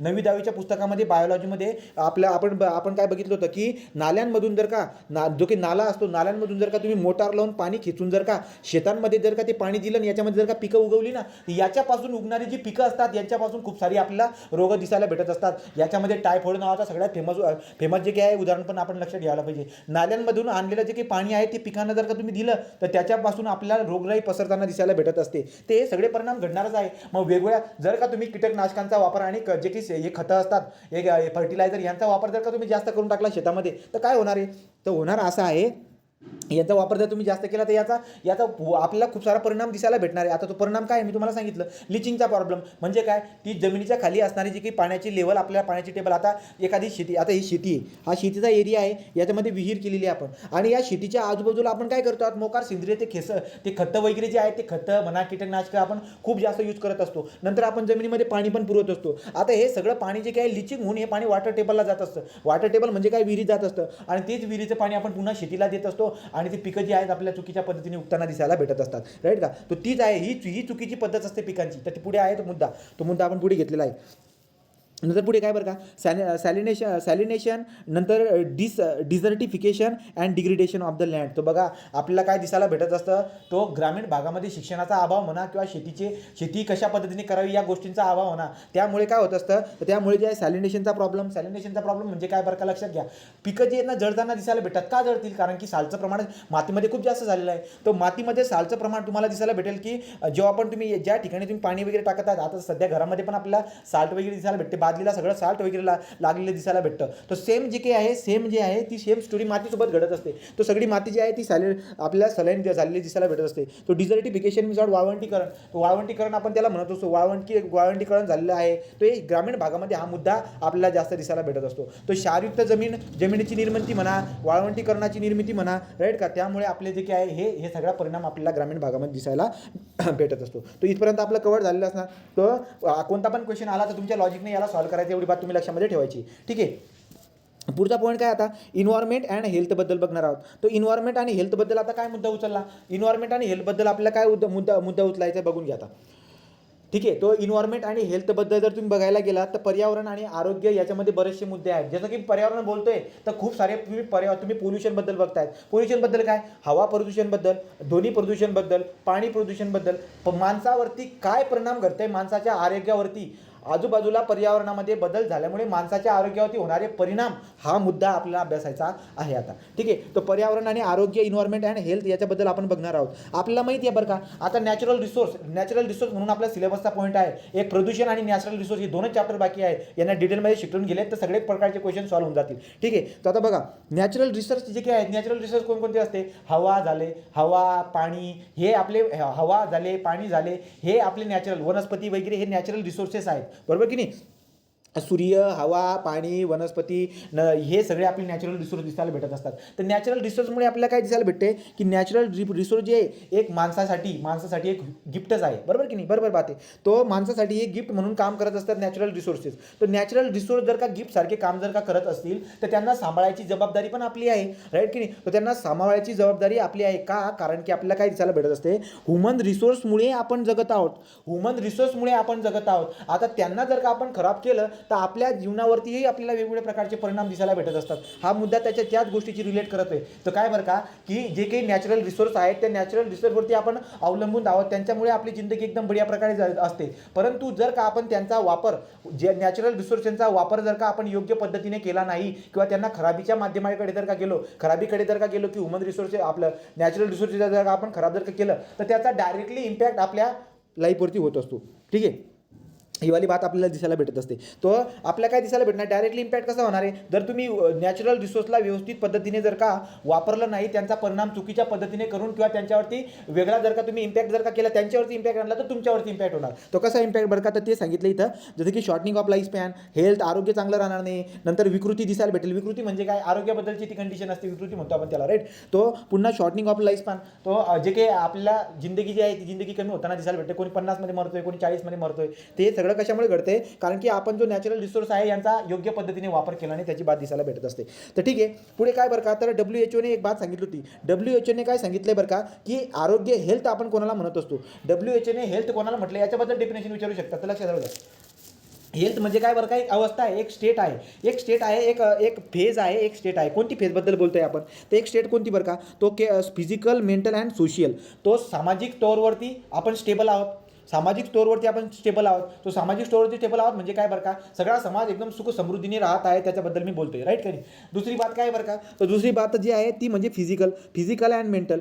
तर आपलं आरोग्य आहे, शारीरिक आरोग्य पण व्यवस्थित आहे, आपली मानसिकता पण एकदम चांगल्या पद्धतीने आहे, आणि आपल्या आजूबाजूला राहणारा जो समाज आहे त्यांच्याशी सुद्धा आपला संबंध एकदम चांगल्या पद्धतीने दिसायला भेटत आहे. हे तिघं गोष्टी जर का ओके असतील, तर ही जी अवस्था आहे, ही जी स्टेट असते, या स्टेटला आपण हेल्थ म्हणतो. तर हेल्थ म्हणजे फक्त हे नाही, आरोग्याबद्दल एखादा आजारी पडला म्हणजे त्याचं आरोग्य चांगलं नाही आहे. WHO ने डेफिनेशन काय दिलेली आहे, की ही अशी स्टेट आहे, याच्यामध्ये फिजिकल, मेंटल आणि सोशियल या तिघं गोष्टी जर का ओके असतील, फिजिकल, मेंटल अँड सोशियल, हे तिघं गोष्टी जर का ओके असतील, तर ही जी काही स्टेट असते याला आपण हेल्थ म्हणायला पाहिजे. ना की फक्त आजारी पडला म्हणजे त्याचे आरोग्य चांगलं नाही, ही बात नसते. ठीक आहे, not merely absence of the disease or infinity. तेच म्हणताय की अशक्तपणा आहे किंवा रोगराई आहे म्हणजे चला याची हेल्थ चांगली नाही आहे, असली काही बात नाही आहे. तिघी मुद्दे तुमच्या लक्षात घ्यावे लागतात. तर WHO ने आपल्याला दिलेले आहे की complete state of the physical, mental and the social wellbeing. तर त्यालाच आपण आरोग्य म्हणायला पाहिजे. पुढे जर बघायला गेलं तर काय बरं का, जर एखादं इन्व्हायरमेंट अनहेल्दी असेल, सो अनहेल्दी इन्व्हायरमेंट जर असेल, तर त्याच्यामुळे आपल्याला काय दिसायला भेटते, unhealthy environment increase the mental stress. बरोबर आहे. आता आजूबाजूचं वातावरण जर का ओके, तुम्हाला सरळ बात दिसायला भेटते, जर एखाद्या पर्टिक्युलर ठिकाणाहून तुम्ही परीक्षेला जातायत, एखाद्या पर्टिक्युलर जवळजवळ 60-75 किलोमीटरचा अंतर प्रवास करून तुम्ही शहरामध्ये जेव्हा जातात, तर आपल्याला दिसायला भेटते पूर्ण डोक्याचं पाणी दिसायला होऊन जातं, राईट की नाही. सो अनहेल्दी इन्व्हायरमेंट इन्क्रीज दी मेंटल स्ट्रेसेस, नंतर अँझायटीज, नंतर चान्स ऑफ द कॅन्सर वगैरे होण्याचे. आता बघा, शहरामध्ये राहणाऱ्या लोकांमध्ये आपल्याला कॅन्सरचं प्रमाण जास्त दिसायला भेटत असतं. हे कशामुळे घडते, इन्व्हायरमेंटलमध्ये होणारा हा जो काही वेगळा परिणाम आपल्याला दिसायला भेटत असतो, त्यांच्यामुळे वेगवेगळे, तुम्हाला मी एअर पोल्युशनमध्ये सगळ्यांचे परिणाम सांगितले आहेत. ठीक आहे, ते परिणाम एकदा वाचून या म्हणजे सोपं जाईल पुढे जाऊन. ठीक आहे, तो कॅन्सर जे काही आहे, कॅन्सर वगैरे अदर डिसीज. बरोबर आहे, ती बात बरोबर आहे. जर अनहेल्थी इन्व्हायरमेंट कधी होणार आहे, नॅचरल रिसोर्सचा वापर तुम्ही चुकीच्या पद्धतीने केला, त्याचा इम्पॅक्ट होणार आहे इन्व्हायरमेंटवरती. इन्व्हायरमेंट खराब झाला त्याचा इम्पॅक्ट होणार आहे तुमच्यावरती. तर तुमच्यावरती मी आपल्या सगळ्यांवरती हा सगळा परिणाम आपल्याला दिसायला भेटतो, आणि त्याच्यामुळे घडतंय काय, या सगळ्या गोष्टी घडताना आपल्याला दिसायला भेटत असतात. तो राईट, स्ट्रेस वगैरे, नंतर अँझायटी, डोकं वगैरे दुखतात, चक्कर वगैरे येतात, कॅन्सरचा प्रॉब्लेम दिसायला भेटतो, किंवा वेगवेगळ्या प्रकारचे अजून विविध खूप साऱ्या वेगवेगळ्या प्रकारची रोग आता नवीन आलेली आहेत. तर खूप नवीन नावं आता तयार होताना आपल्याला दिसायला भेटेल. पुढे काय, it also increase the disability of the body organ. बरोबर आहे, डिझेबिलिटी ऑफ बॉडी ऑर्गन. पुढे जे काही आहेत आपण बघणार आहोत की वातावरणामध्ये अशा काही गोष्टी आल्यानंतर ऑर्गनवरती काय परिणाम होत असतो. हिरोशिमा आणि नागासाकीमध्ये तुम्हाला रेडिओ ॲक्टिव्हिटी जे काही असतात, तर हिरोशिमा नागासाकीमध्ये आपण काय बघितलं, ती न्यूक्लिअर बॉम्ब वगैरे टाकल्यामुळे, अमेरिकेने न्यूक्लिअर बॉम्ब टाकल्यामुळे घडले काय होता, तो किस्सा असा घडला, जपानमध्ये आतापर्यंत सुद्धा तिथं जन्माला त्या एरियामध्ये राहणारी जे की लोक असतील, जन्माला आलेली जी की मुलं आहेत त्यांची जी की ऑर्गन्स आहेत, ते बॉडी पार्ट तुम्हाला योग्य पद्धतीने दिसायला भेटत नाही. तर ते जे काय ते कोणाचा ऑर्गन कशा पद्धतीने वेगळं दिसायला भेटणार, तो त्या पॉईंटमध्ये असं घडतंय. तर तेच आहे, जर का समजा वातावरण जर का खराब होत असेल ना, तर ऑर्गन सुद्धा आपले चांगल्या पद्धतीने. So it also increase the disability of the body organ. It increase the strain and physical capability and affect the reproductive capacity also. लक्षात घ्या, सगळ्या गोष्टींवरती परिणाम दिसायला भेटत असतो. तो पर्यावरणामध्ये जर का विषय घडला, तर विषय असा घडणार आहे. ते एक लॉजिकली क्वेश्चन बनणार आहे, एवढी बात लक्षात ठेवायची. लॉजिकली क्वेश्चन बनेल, पण आपलं लॉजिक जर का हाय लेवलला नेलं, तर याच्यावरती चुकायचे चान्सेस जबरदस्त आहे. ठीक आहे, पुढे इंडस्ट्रियलायझेशन ओव्हर कन्झर्व. तो इंडस्ट्रियलायझेशन म्हणजे काय आहे, मोकार तुम्हाला इंडस्ट्री दिसायला भेटत आहे. लोक याला काय म्हणतो आपण कंझ्युम. तो आता लोक जे काही एनर्जीचं कंझ्युम करताय तो एनर्जी पण खूप जास्त प्रकारामध्ये कंझ्युम केली जाते. लक्षात घ्या, याचा रिझल्ट काय येतो, याचा रिझल्ट काय, एनर्जी जेवढी जास्त कंझ्युम केली जाईल तेवढे वेस्ट जास्त होणार आहे. इंडस्ट्रियलायझेशन म्हणजे काय होणार, जेवढ्या जास्त इंडस्ट्री तयार होतील तेवढं जो काही आहे तुम्हाला जो काही प्रोडक्ट बाहेर येणारे वेस्ट जो काही बाहेर येणार आहे तो कंझ्युम एनर्जी कंझ्युममुळे किंवा इंडस्ट्रियलायझेशनमुळे खूप जास्त प्रमाणे वेस्ट जो काही वातावरणामध्ये पसरताना आपल्याला दिसायला भेटत असतो, वातावरणामध्ये येत असतो. राईट का. Main causes of the natural resource pollution and the destruction of the natural habitat by pollution effect, agriculture, animal husbandry, aquatic flora fauna म्हणजे काय, आपण प्राणी किंवा वनस्पती त्याला म्हणत असतो. सूक्ष्मजीव, प्राणी, वनस्पती त्याला फ्लोरा आपण म्हणत असतो. तर या सगळ्यांचा परिणाम जो काही आहे तो शेतीवरती होणार आहे. राईट. ॲनिमल हॅजबंड्रीवरती होणार आहे, ॲक्वेटिक लाईफवरती होणार आहे. या सगळ्यांवरती आपल्याला होताना दिसायला भेटत असतो. राईट. इन्क्रीज दी वाट माल न्यूट्रिशन याला आपण कुपोषण वगैरे म्हणत असतो. तर कुपोषित किंवा दारिद्र्य किंवा कुपोषित हे जे काही तुम्हाला हा जो प्रकार दिसायला भेटतोय वातावरणामध्ये, दारिद्र्य किंवा कुपोषित मुलं वगैरे जन्माला येत असतात. हे सगळी गोष्ट कशामुळे, यांच्यामुळे. तर इंडस्ट्रियलायझेशन जे काही एनर्जी जास्त यूज केली जाते, एनर्जी जास्त कशाच्या क्षेत्रामध्ये, सगळ्या क्षेत्रामध्ये एनर्जी जास्त यूज केली जाते. तुम्ही लाईटच्या क्षेत्रामध्ये म्हणा, तुम्ही प्रकाश जास्त यूज करत आहे, तर जेवढी ऊर्जा आपण जास्त यूज करत आहोत, वेस्ट पण तेवढाच जास्त तयार होणार आहे. तर यांच्या वेस्ट जास्त तयारमुळे होणार परिणाम आपल्याला चांगल्या पद्धतीने लक्षात घ्यावे लागतील. ठीक आहे. ते बघा हे वाली हा झाला. आता कशाबद्दल बघत आहोत आपण, इन्व्हायरमेंटल आणि हेल्थ आपला पॉईंट चांगला आहे. याच्यामध्ये आपण WHOने दिलेली डिफिनेशन लक्षात घेतली आणि होणारे परिणामबद्दल आपण बघितलं. आता पुढचा पॉईंट काय बरं का, सो वॉटर अँड द हेल्थबद्दल आपण बघणार आहोत. वॉटर आणि हेल्थबद्दल काय बरं का, तर दिलेलं आहे. आता ही भारताबद्दल स्टोरी तर चांगल्या पद्धतीने दिलेली आहे. आपल्याला माहिती आहे पाण्यामुळे आपल्या आरोग्यावरती होणारे खूप सारे परिणाम दिसायला भेटत असतात. काय बरं का, तुम्हाला दिसायला भेटेल की पहिल्या वाक्यामध्ये दिलेले 50% जास्त लोकसंख्या जी की आहे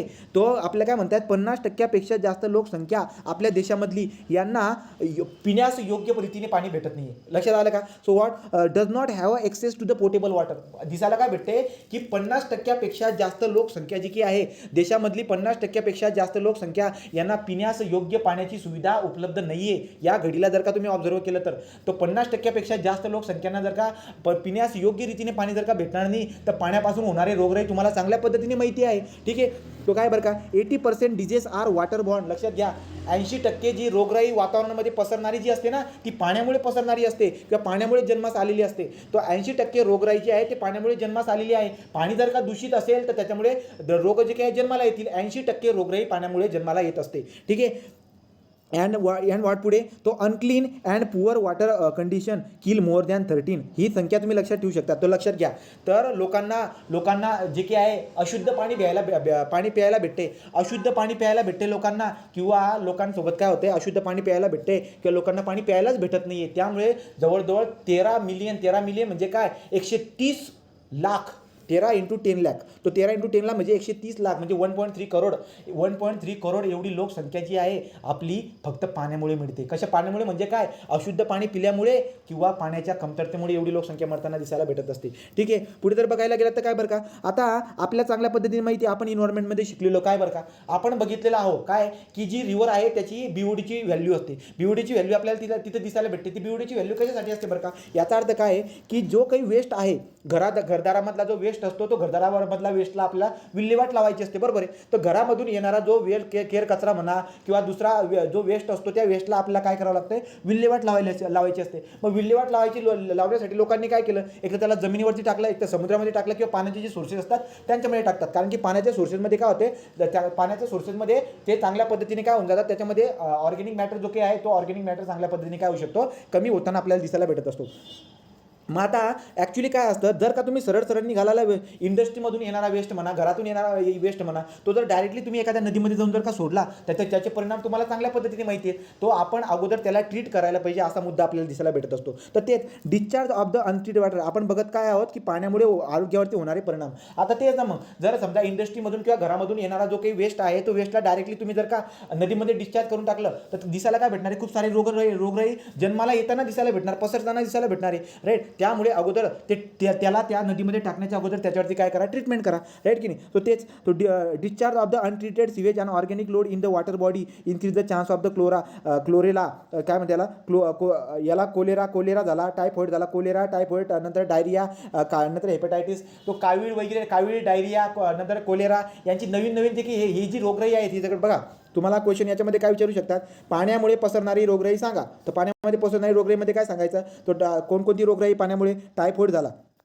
आता टायफॉइड जो काय आहे, टायफॉइड पाण्यामुळे इनडायरेक्टली पण पोहोचतो. एक तर पाणी डायरेक्टली पिल्यामुळे टायफॉइड होत असतो, किंवा तुम्ही जे वनस्पती वगैरे जे आपण अन्नपदार्थ खात असतो त्यांच्यामुळे सुद्धा. आता त्यांच्यामुळे कसं होतं बरं का, मी तुम्हाला अगोदर सांगितलं, नदी नाल्यामुळे घेतले जे काही पाणी आहे ते पिकांना दिलं तेच ना. तुम्ही जर का सरळ कोणत्याही प्रकारचं अनट्रीटेड वॉटर जर का नदीमध्ये सोडलं तर तेच पाणी पिकांना जर का वापरत असणार, इथून भेटणारे पिकं जर का तुम्ही खाल्ले तर तुम्हाला काय दिसायला भेटणार आहे, हे वेगवेगळ्या प्रकारची. तो लक्षात घ्या.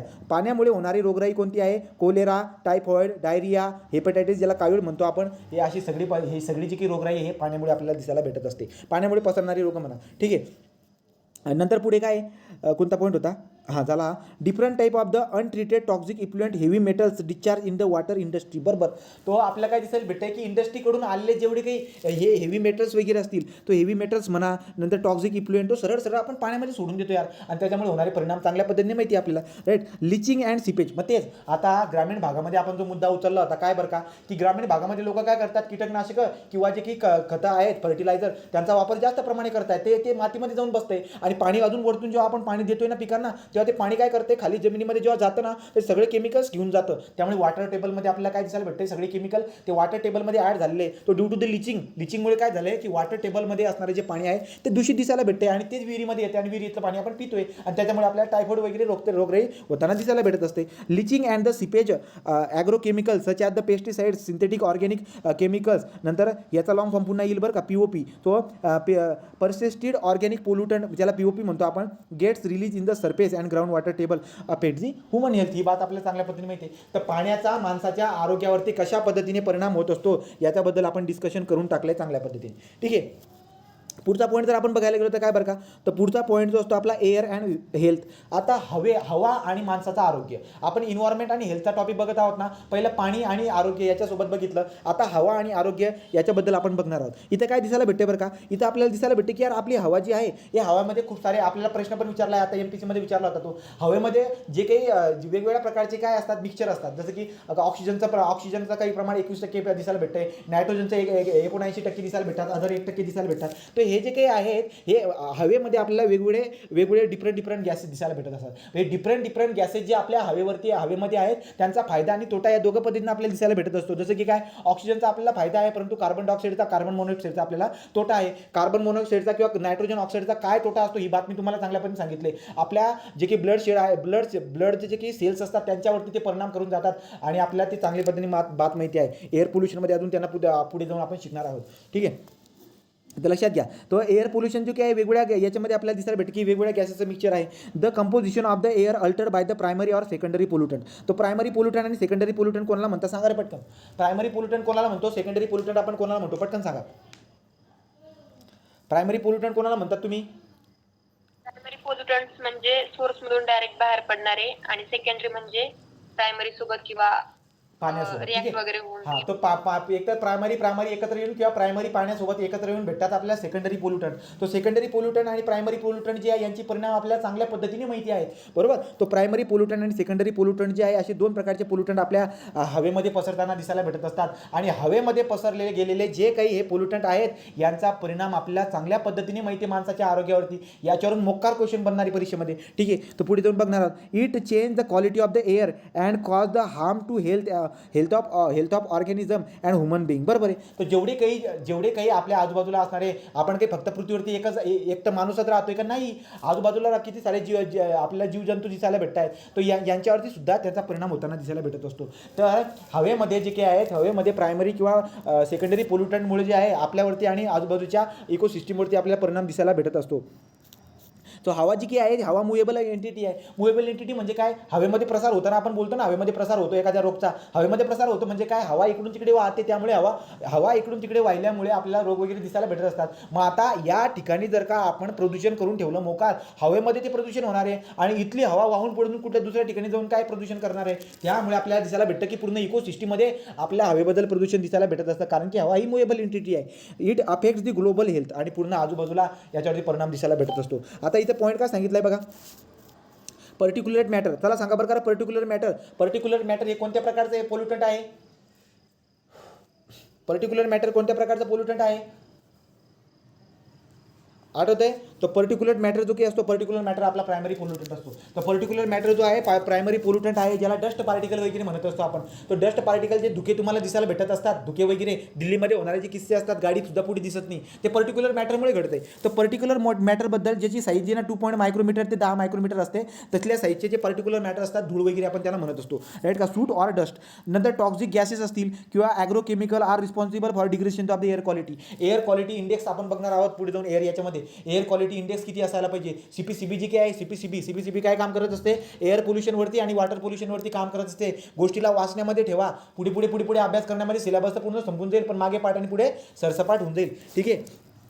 तर आता काय बोललो बरं का मी, पर्टिक्युलर मॅटरची सही तुम्हाला सांगून दिली. टॉक्सिक गॅसेस आणि agrochemical are responsible for the degradation of the air quality. बरोबर. तो एअर क्वालिटीची जी डिग्रेडेशन होताना दिसायला भेटते, यांच्यामुळे घडताना दिसायला भेटते. आता इथे काही कहाण्या दिलेल्या आहेत बरं का. काय कहाण्या दिल्या आहेत, तो कहाण्या इथं दिलेल्या आहेत की 2 वीक्स ऑफ द ऑफिस. आता इथं म्हटलेलं आहे की 2018मध्ये दिल्लीमध्ये हवे प्रदूषणबद्दल खूप सारे किस्से घडलेले आहेत. 2016चा किस्सा बघा, 2018चा किस्सा बघा. हे किस्से तुम्हाला जनरल नॉलेजमध्ये पण विचारून घेत असतात. आता 2018मध्ये काय झालंय, 2018मध्ये दिल्लीमध्ये असं घडलेलं आहे. काय घडले ॲक्च्युली, आता तर मोकार घडलेली ती कहाणी कोरोना व्हायरसमुळे, पण तिथं हवा प्रदूषण झाल्यामुळे 2018मध्ये असा एक किस्सा घडला होता. काय की 2 आठवडे ऑफिस वगैरे किंवा स्कूल वगैरे जे ना ते बंद करण्यात आलं होतं. कशामुळे, कारण की त्या वातावरणामुळे जे काही हे वरचे मी मुद्दे उचलले, कोणते, पर्टिक्युलर मॅटर, टॉक्सिक गॅसेस आणि ॲग्रोकेमिकल, हे सगळे जे ना यांच्यामुळे सगळं वातावरण खराब झालं होतं. इकडची गाडी पुढे दिसायला भेटत नाही. 2018ची कहाणी. 2 आठवड्यापर्यंत ऑफिस आणि शाळा वगैरे उघडल्या नव्हत्या. ॲक्च्युली आता 2 वर्षापर्यंत उघडलेली नाही आहे, पण ती बात एअर पोल्युशनमुळे झालेली होती, ही बात कोरोनामुळे झालेली. आता इथं काय मोर दॅन, आता इथं स्टोरी बघा. पाण्यामुळे दरवर्षी किती लोक मरतात रे सांगा. पाण्यामुळे दरवर्षी किती लोक मरत असतात. 1.3 कळेल का, 13 दशलक्ष. तो 130 लाख म्हणजे 1.3 करोड. तर 1.3 करोड एवढी लोकसंख्या आपल्याला पाण्यामुळे मरताना दिसायला भेटत असते, राईट. आता इथं पुन्हा एक पॉईंट दिलेला आहे काय बरं का, तर हवेमुळे जर बघायला गेलं ना, हवा प्रदूषणमुळे more than 3 million death occur in India due to the air pollution. हवा प्रदूषणमुळे आपल्या भारतामध्ये जवळजवळ 3 मिलियन म्हणजे 30 लाख एवढी लोकसंख्या फक्त हवा प्रदूषणमुळे मरत असते. हे बिलकुल बी खरं नाही आहे, पण परीक्षेसाठी तुम्ही लक्षात ठेवा. ठीक आहे. याच्यामध्ये सांगितलेल्या जेवढ्या गोष्टी आहेत त्या सगळ्या लबाड गोष्टी आहेत, पण तुम्ही परीक्षेसाठी त्या गोष्टी लक्षात घ्या. ठीक आहे. तो तेवढ्या इंटेन्सिटी याच्यासाठी सांगतो की परीक्षेमध्ये जर का आलं चुकून तर तुम्हाला मदत करावी ती ही गोष्टी आपल्याला बिलकुल बी पटत नाही. आता काय, more than 3 million death occur in the India due to the what, air pollution. पुढे इनहॅलेशन म्हणजे काय, श्वसनात होणारे प्रॉब्लेम आपण बघितले होते ना, की कार्बन डायऑक्साईड झाला, नायट्रोजन ऑक्साईड झाला, यांच्यामुळे श्वसनात खूप सारे प्रॉब्लेम दिसायला भेटत असतात. हृदयाची धडकन काय बंद होऊन जाते, फुफ्फुसामध्ये सूज काय होऊन जात असते, फुफ्फुसांचे रोग आपल्याला दिसायला भेटत असतात. हे हवा प्रदूषणमुळे होणारी रोगराई आपल्याला दिसायला भेटत असते. तर हवा प्रदूषणचा माणसाच्या आरोग्यावरती होणारे परिणाम जर विचारले तर बरेच तुम्हाला सांगता येतील, right. So inhalation of the particular matter cause the heart. जर का पर्टिक्युलर मॅटरच्या एरियामध्ये जर का तुम्ही राहिले, पर्टिक्युलर मॅटरच्या एरियामध्ये म्हणजे काय, तर कंपन्यामध्ये तुम्हाला दिसायला भेटेल की खूप सारी धूळ वगैरे निघत असते. त्या धुळीमध्ये जर का तुम्ही काम केलं ना, तर असे प्रॉब्लेम दिसायला भेटत असतात. Heart or respiratory lung disorder and increase the risk cancer. तुम्हाला माहिती आहे पर्टिक्युलर मॅटरमुळे होणारे परिणाम आपण डिस्कस केलेले आहेत, पुन्हा आपण डिस्कस करणार आहोत पुढे जाऊन. Global warming by the green house gases increase. आता बघा, ग्रीन हाऊस गॅसेस तुम्हाला माहिती आहे, carbon dioxide, nitrogen oxide, CFC, हे हे जे काय आहे ते ग्रीन हाऊस इफेक्ट करणारे गॅसेस आहेत. यांच्यामुळे आपल्याला ग्लोबल वॉर्मिंग पण दिसायला भेटत असते, बरोबर आहे, राईट. आणि स्किनचे डिसीज पण दिसायला भेटतात. तो स्किनला वेगवेगळ्या प्रकारचे डिसीज जे काही आहेत हवा प्रदूषणमुळे आपण बघत असतो ना, आपण काय करत असतो ते आपल्या ॲडव्हर्टाईज देत असतात की असले पिंपल्स वगैरे झाले, आतमध्ये प्रदूषण गेल्यामुळे काय होत असतंय, तर ते आपण बोलतो ना स्किनमध्ये ते गोष्टी गेल्यानंतर स्किनचे डिसीज आपल्याला दिसायला भेटत असतात. तो वाला पॉईंट आपल्याला दिसायला भेटतो. पुढे काय, व्हेहिक्युलर पोल्युशन सूट, राईट, कार्बन डायऑक्साईड. तो आता आपल्याला चांगल्या पद्धतीने माहिती आहे की आपल्या वाहनांमधून निघणारे जेवढे काही हवा प्रदूषण आहेत यांचे परिणाम चांगल्या पद्धतीने दिसायला भेटतात. कार्बन कार्बन मोनॉक्साईडचे प्रमाण. ज्या कार्बन मोनॉक्साईडला आपण काय म्हणतोय सांगा बरं का. कार्बन मोनॉक्साईडला एक पर्टिक्युलर शब्द मी वापरला होता, आठवतंय का तुम्हाला. कार्बन मोनॉक्साईड हा काय असतो, कार्बन मोनॉक्साईड हा काय असतो बरं का, कशामुळे तयार झालेला असतो कार्बन मोनॉक्साईड. कार्बन मोनॉक्साईड कशामुळे तयार झालेला असतो रे. कार्बन मोनॉक्साईड इनकम्प्लीट बर्निंगमुळे. तो इनकम्प्लीट बर्निंगमुळे कार्बन मोनॉक्साईड जो तयार झालेला आहे आपल्या श्वसनामध्ये आज जर गेला तर हृदयामध्ये शिरत जातो, आपला ब्लड जे आहे त्यांच्यामध्ये शिरून जातो आणि आपल्या ब्लडमध्ये ऑक्सिजनचं प्रमाण कमी करून त्याचं प्रमाण तो वाढून घेत असतो आणि सेल आणि टिश्यूकडे पोहोचतं काय, कार्बन मोनॉक्साईड. आणि तेव्हा आपल्याला त्याचे परिणाम दिसायला भेटत असतात. तो vehicular pollution soot carbon dioxide cause irritation of the eyes nose and increase the acidic condition. चांगल्या पद्धतीने माहिती आहे ब्रॉन्किले बिनकिले काय असते हे पण तुम्हाला सांगितलं मी चांगल्या पद्धतीने. पुढे काय तो बघा. Smoke result in the respiratory disease decreasing the visibility taking the life accident. बरोबर आहे. तो तुम्हाला माहिती आहे हे जे धूळ वगैरे वातावरणामध्ये जर पसरली तर इकडची बात तिकडे दिसत नाही आहे, त्यामुळे रस्त्यावरती आपल्याला ॲक्सिडेंट दिसायला भेटत असते. ठीक आहे. सो आता पुढे जर बघायला गेलो तर काय, लाईट गेली रे. तर बघा आता पुढे जर गेलो तर काय, कंजेस्टेड ओव्हर क्राउडेड और अनहायजीन कंडिशन इन्क्रीज द मायक्रो. बघ लक्षात घ्या, तुम्हाला पाण्यामुळे होणारे, तुम्हाला जर विचारलं सांगा रे पाण्यामुळे होणारे रोगराईची नावं सांगा पटकन. पाण्यामुळे होणाऱ्या रोगराईची नावं सांगा. आता टायफॉइड, कॉलेरा. हां, टायफॉइड झाला, कोलेरा झाला, अजून पुढे काय बरं का, हा नंतर आपण कावीड म्हणतो, हेपेटायटिस ते पण आहे राईट. तर हे सगळे कशामुळे होत आहेत, पाण्यामुळे. हवेमुळे जर का विचारले, बिलकुल विचारणार आहे, ऑफकोर्स विचारणार आहे. हवा प्रदूषण आणि पाणी प्रदूषण तुम्ही शिकतायत तर तुम्हाला विचारतील ते. तर मग हवा प्रदूषणमुळे होणारी रोगराई कोणती आहे, तर थोडेफार नावं लक्षात घेऊन घ्या. निमोनिया झाला, टीबी झाला. तो टीबी कशामुळे होते, फुफ्फुसाचा रोग आहे टीबी, बरोबर की नाही. तो हव्यामुळे जे काही आहे, हवामुळे प्रदूषण जे आपल्याला घडताना दिसायला भेटते, टीबी हा आपला प्रकार दिसायला भेटतो.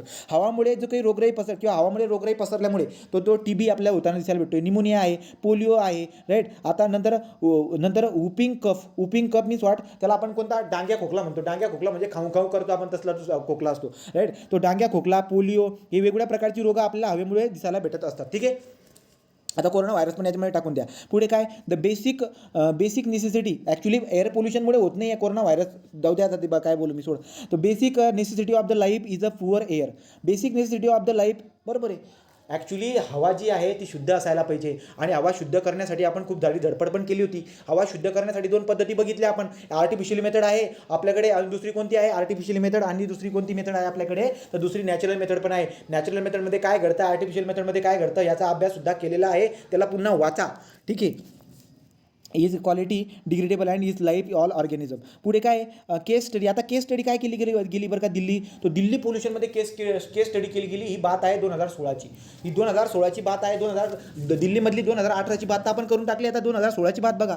2016मध्ये काय झालं बरं का, जे पर्टिक्युलर मॅटर आहेत ना, त्या पर्टिक्युलर मॅटरची एक परमिसिबल लिमिट होती. आपल्याला माहिती आहे ज्या एरियामध्ये आपण राहत आहोत ना, ज्या एरियामध्ये राहा किंवा कुठे पण राहा, सीपीसीबीने किंवा एअर क्वालिटी इंडेक्सने आपल्याला एक लिमिट देऊन दिले की बाबा एखाद्या कार्बन डायऑक्साईडचं प्रमाण जर का एवढ्या लेवलला गेलं, परमिसिबल लिमिट म्हणतो आपण त्याला, तो परमिसिबल लिमिटला एवढ्या लिमिटला जर का गेलं तर आपल्याला माहिती आहे त्याचे होणारे परिणाम. त्यामुळे परमिसिबल लिमिट सगळ्या गोष्टींना ठेवून दिले. एअरमध्ये असणारे जेवढे काही कंटेन असतील त्यांचे परमिसिबल लिमिट आपल्याला माहिती आहे, बरोबर. त्यांच्यावरती गेल्यानंतर आपल्याला एअर पोल्युशन वगैरे दिसायला भेटत असतो. परंतु दिल्लीमध्ये किस्सा बघा काय झालेला. दिल्लीमध्ये 2016मध्ये जो आपले पर्टिक्युलर मॅटर हा प्रायमरी पोल्युटंट जो काही आहे त्याच्या जो काही परमिसिबल लिमिट होती, त्या परमिसिबल लिमिटच्या 12 पट एवढं particular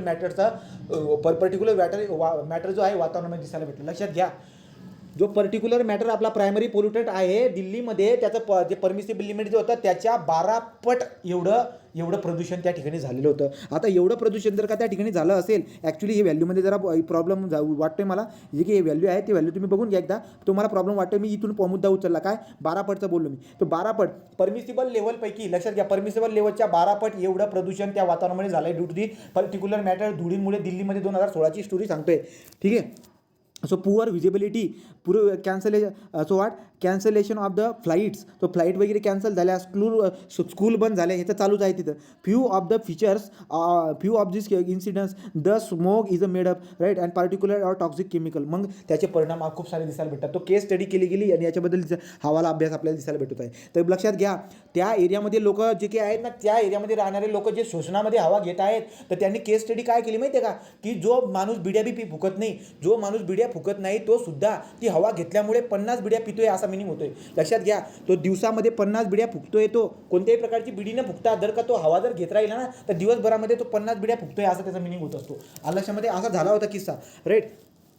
like the 50 cigarette in the Indian government declare. तो इंडियन गव्हर्नमेंटने यांनी काय सांगून दिले, इमर्जन्सी. जसं की एखादं युद्ध जर असतं ना, युद्धाला आपण इमर्जन्सी घोषित करून देतो, तसं 2016ला जो हा किस्सा घडलेला होता, गव्हर्नमेंटनी भारत गव्हर्नमेंटने काय सांगून दिले की हा एक इमर्जन्सी आहे, आणीबाणी घोषित करून दिली.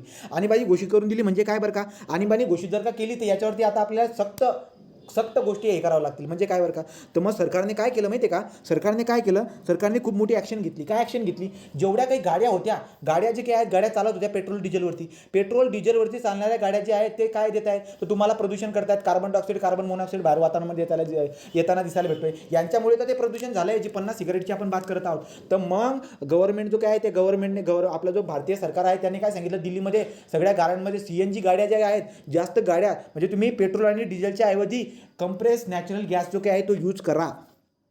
कंप्रेस नॅचरल CNGचा वापर करा. तो CNGचा वापर करायला पाहिजे. तो अशा गोष्टी इंट्रोड्यूस केल्या गेल्या. आता बघा खूप जबरदस्त परिणाम झालेला आहे. या परिणामाला दूर करण्यासाठी एकच उपाय आहे आपल्याकडे, काय बरं का, तर यूज गोष्टींचा कशा करायचा. तो CNGचा वापर करायला सांगितला. So what, as a part of this action, Delhi government plan to shift all petrol diesel vehicle to clean fuel like the what, compressed natural gas. First time India CNG was introduced public transport effectively. Delhi government also moved the highly polluting and industrial. लक्षात घ्या, तर दिल्ली गव्हर्नमेंटने चांगलाच मुद्दा उचलला. काय मुद्दा उचलला, की गाड्यांमध्ये पेट्रोल डिझेल न वापरता अशा गाड्या वगैरे हे करा की ज्याच्यामध्ये CNG वापरता येईल. नंतर इंडस्ट्रीयलचे जेवढे दिल्लीमध्येच खूप सारं इंडस्ट्रियलायझेशन झालं होतं, ते इंडस्ट्रियलायझेशन शिफ्ट करायला लावलं.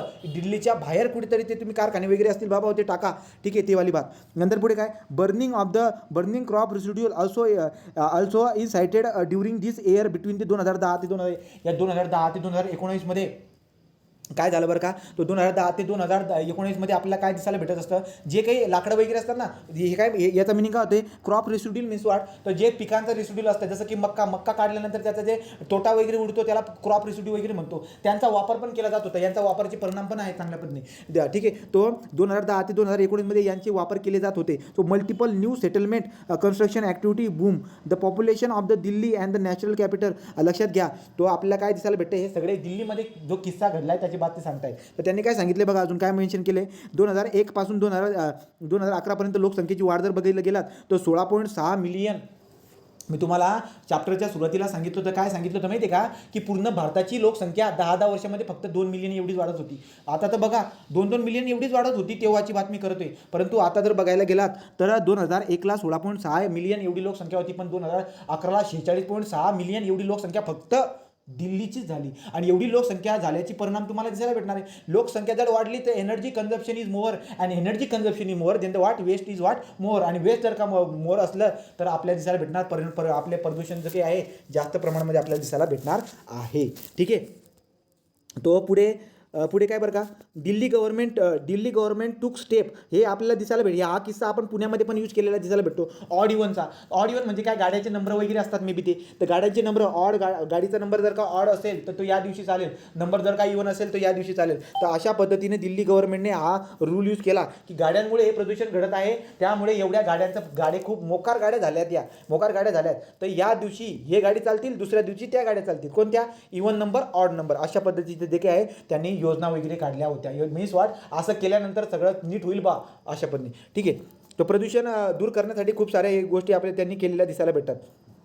तो शटडाऊन काय आहे, भद्रपूर पॉवर, बघा तो त्यांनी दिल्लीमध्ये हा जो प्रदूषणाचा 2016मध्ये ही घटना ज्या घडलेल्या आहेत यांना दूर करण्यासाठी खूप साऱ्या गोष्टी केल्यात.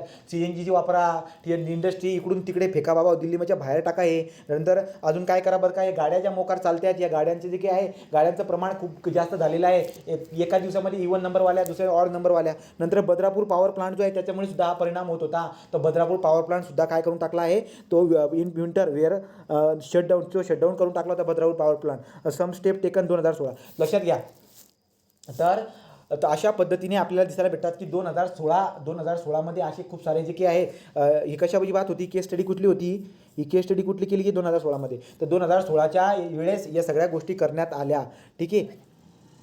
आणि जे मुद्दे जे काही केले गेले होते यालाच जे काही यूज केले जातात, तो जेव्हा पण आपल्या मुंबई दिल्लीमध्ये जे काही असं काही घडलं तर त्याच्यावरती आपल्याला उपाययोजना कराव्या लागतात, असे काही मुद्दे उचलावे लागतात, तरच जाऊन ते विषय नेमका होईल, नाही तर काही खरं नाही झालं. तो आता माणसाच्या लाईफवरती होणारे परिणामबद्दल आपण बघत होतो. आता पुढचा पॉईंट जो काय आहे, पुढचा पॉईंट आपला सॉईल आणि हेल्थ. आता सॉईल आणि हेल्थ, आता मातीचे परिणाम तुम्ही सांगू शकता, तोही सांगणार तुम्ही. मातीबद्दल तर आतापर्यंत किती सारी माहिती सांगून दिली मी.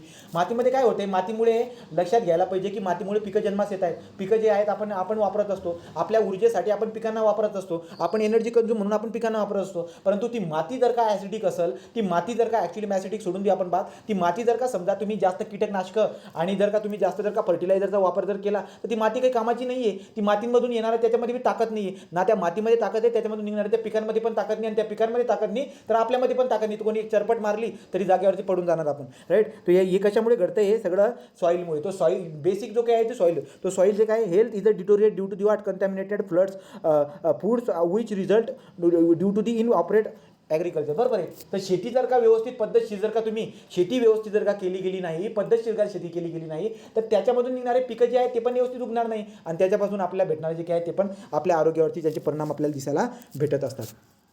तर नॉन बायोडिग्रेडेबल कंपाऊंड्स, आपण बघा ना, पिकांना आपण नॉन बायोडिग्रेडेबल कंपाऊंड, जे कीटकनाशकं किंवा जे फर्टिलायझर असतात त्यांच्यामध्ये प्रमाण असतं नॉन बायोडिग्रेडेबल. तो नॉन बायोडिग्रेडेबल कंपाऊंड त्याच्यामध्ये असतात. आता हे नॉन बायोडिग्रेडेबल कंपाऊंड जर असतील तर मातीच्यामध्ये जसे तर तसे जाऊन बसतील, एकतर पाण्याच्या वॉटर टेबलमध्ये जाऊन बसतील, तर मातीमध्ये अडकून जाऊन जातील, राईट का. तो पुढे काय, केमिकल्स अँड पीओपी. तो पीओपी तर तुम्हाला सांगितलं होतं मी. पीओपी म्हणजे काय, ते सेंद्रिय समथिंग, आपण पीओपीचा पर्सिस्टन्स ऑर्गॅनिक आपण पोल्युटंट बघितलं होतं ते, राईट. तो are entering in the food and food chain resulting due to the biomagnification. लक्षात घ्या, तर हे बायोडिग्रेडेबल झालं, नंतर केमिकल्स, हे सगळे केमिकल्स आपल्या फूडच्या चेनमध्ये आलेले आहेत. आता लक्षात घ्या, जे आपण खात असतो भाजीपाला, तो ॲक्च्युली भाजीपाला एकदम बढिया भाजीपाला नाही आहे, त्याच्यामध्ये मोकार बायोडिग्रेडेबल केमिकल्स आहेत, ते आपल्या शरीरामध्ये येतात आणि त्याचे परिणाम तुम्हाला चांगल्या पद्धतीने माहिती आहेत. तो consumption of such contaminated food disturb the various system body causing disease such as the cancer and infertility, right का. कॅन्सर आणि इनफर्टिलिटीचे काही रोग आहेत, ही अशी रोगराई या रोगराईंना आपल्याला सामोरे जावे लागत असते, ठीक आहे. आता पुढे बायोकेमिकल वेस्ट, तुम्हाला चांगल्या पद्धतीने माहिती आहे, मी तुम्हाला पर्यावरणामध्ये सांगितलं होतं की बायोकेमिकल वेस्ट सगळ्यात घातक असतो, त्याला चांगल्या पद्धतीने विल्हेवाट लावायला पाहिजे. त्याची विल्हेवाट लावण्यासाठी आपण टेम्परेचरची बात केली होती, राईट का. तो तुम्हाला सॉलिड वेस्ट मॅनेजमेंटमध्ये सांगितलं होतं मी ते, राईट. बायोडिग्रेडेबल वेस्ट जो काही आहे तो जर का सॉईलमध्ये मिसळला तर सॉईल जे काही आहे आपले सॉईलमध्ये असणार आहे, सॉईलमध्ये खूप, आता लक्षात घ्या, जे पिकं उगत आहेत, हा एखादा ही माती आहे, या मातीमध्ये एखादं पीक आहे, ही मातीमध्ये एखादं पीक आहे, तर मातीमध्ये जे काही आहे, मातीमध्ये खूप सारे जीवजंतू असतात, जे जीवजंतू पिकास मदत करतात. मातीमध्ये असणारे खूप सारे सूक्ष्मजीव असतात जे पिकांना मदत करतात. परंतु जर का बायोकेमिकल वेस्टचा जर का इंट्रोडक्शन झालं सॉईलमध्ये, तर तो मातीमध्ये असणारे जे जीवजंतू आहे, ज्यांच्यामुळे आपले पिकं चांगल्या पद्धतीने उगतात, ते टिकत नाहीत, ते मरून जातात, ठीक आहे. तो वाला मुद्दा हा घेतोय. Biochemical waste added to the soil affect the flora fauna reductive product heavy metals mix. आता ई वेस्ट आपल्याला माहिती आहे, हे मोबाईलचं वेस्ट, हे कॉम्प्युटरचं वेस्ट, जेवढे काही इलेक्ट्रॉनिकल वेस्ट आहेत, हे यांचं मातीमध्ये जर का थोडंसं मातीमध्ये इंट्रोडक्शन जर का झालं, हे मातीमध्ये जर का हे शिरले, तर मातीमध्ये शिरल्यामुळे आपल्याला त्याचे काय परिणाम दिसायला भेटतील, तर मातीमध्ये असणारे जे सूक्ष्मजीव आहेत ते राहत नाही, आणि ते सूक्ष्मजीव राहिले नाही तर ती वनस्पती पण व्यवस्थित आपल्याला दिसायला भेटत नाही, ठीक आहे. तो सॉईल आणि हेल्थबद्दल तुम्हाला 2 पॉईंट जर विचारले तर तुम्हाला त्याच्याबद्दल बोलता येणार आहे. पुढचा पॉईंट काय असतो बरं का आपला, रेडिओ. आता रेडिओबद्दल मी तुम्हाला सांगितलं ना, न्यूक्लिअर पॉवर प्लांट जे काही आहे, ज्या ठिकाणी न्यूक्लिअर बॉम्ब वगैरे तयार होतात ना, त्यांच्या चाचण्या केल्या जातात. तर ज्या ठिकाणी चाचण्या केल्या जात आहेत त्या ठिकाणी न्यूक्लिअर जे काही आहे, न्यूक्लिअर टेस्ट केल्या जातात, त्या ठिकाणी रेडिओ जे की रेडिओ कंपाऊंड असतात, रेडिओ इलेमेंट, युरेनियम म्हणतो आपण, युरेनियमचे आयसोटोप, राईट का. इकडचे तिकडचे हे बरेचसे जे काही युरेनियमचे किंवा इतर जे आयसोटोप आपल्याला दिसायला भेटतात त्याची आपण बात करत आहोत, तर ठीक आहे. तो रेडिओ और हेल्थबद्दल आपण बघत आहोत. तर जे रेडिओ कंपाऊंड्स किंवा एलिमेंट्स असतात त्यांचा वातावरणामध्ये किंवा आरोग्यावरती खूप सारा परिणाम दिसायला भेटणार आहे.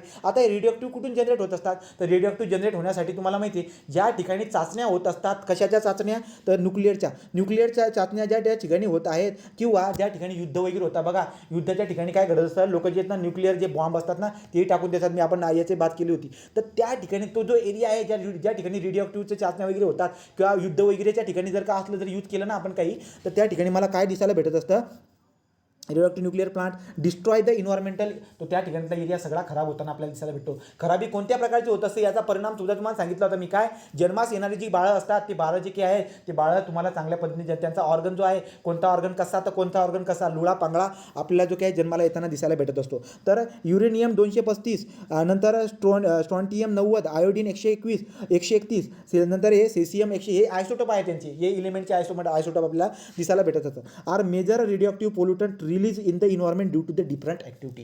तो डिफरंट ॲक्टिव्हिटीमुळे आपल्याला, डिफरंट ॲक्टिव्हिटी कोणत्या मी तुम्हाला सांगितल्या वरच्या ॲक्टिव्हिटीमुळे वातावरणामुळे रिलीज होताना दिसायला भेटतात. Accumulation of the radio nucleus tissue leads the cancer and नंतर gene mutation which also result in the birth abnormal babies. Right काय, हे पॉईंट तुम्हाला चांगल्या पद्धतीने समजून सांगितले. पुढचा पॉईंट काय आता, इन्व्हायरमेंटल इथिक्स. तो इन्व्हायरमेंटल इथिक्स काय असतो बरं का, लक्षात घ्या.